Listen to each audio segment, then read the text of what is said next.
தாயினும் சாலப் பறிந்து தாங்கும் சிறப்பு பெற்றவர் தாளக்கரை ஸ்ரீ நரசிம்ம பெருமான். திருப்பூர் அவினாஷியில் இருந்து சரியாக 15 கிலோமீட்டர் தொலைவில் அழகாக அமைந்துள்ளது இந்த தாளக்கரை நரசிம்ம பெருமான் சேத்திரம். பிரகலாதனின் தந்தையான ஹிரண்யன் தன்னை யாராலும் அழிக்க முடியாத வரம் பெற்றிருந்தான். அவனை அழிப்பதற்காக எடுத்த அவதாரமே நரசிம்ம அவதாரம். அந்த அவதாரத்தின் போது அவர் மிகவும் உக்கிரமாக இருந்தார். உக்கிரத்தை தணிக்க மகாலட்சுமி அவரது மடியில் அமர்ந்தாள். அவ்வப்போது பெருமாள் லட்சுமி நரசிம்மராக அனைவருக்கும் காட்சியளித்தார்.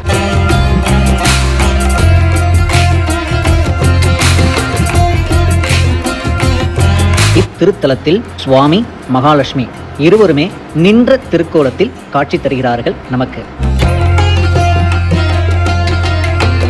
மூலஸ்தானத்தில் நரசிம்ம பெருமான் சங்கு சக்கர கஜாதாரியாக சந்திர விமானத்தின் கீழ் அருள் பாலிக்கின்றார். பொதுவாக பெருமாள் தலங்களில் சுவாமி ஆதிசேஷன் மேல் அமர்ந்திருப்பார் அல்லவா? சுவாமிக்கு நின்ற திருத்தலங்களிலோ ஆதிசேஷன் அவருக்கு குடையாக தலைக்கு மேல் காட்சி தருவார். இங்கு பிரகாரத்தில் ஒரு விநாயகர் இருக்கின்றார். அவர் தலைக்கு மேல் ஒரு தலையுடன் ஆதிசேஷன் குடையாக காட்சி தருகிறார். இவரை சர்ப்ப விநாயகர் என்று அழைக்கப்படுகின்றார்கள். இத்திருத்தலத்தில் தல விருட்சமாக ஈஞ்ச மரமும் புஷ்கரணியாக தெப்பமும் உள்ளன.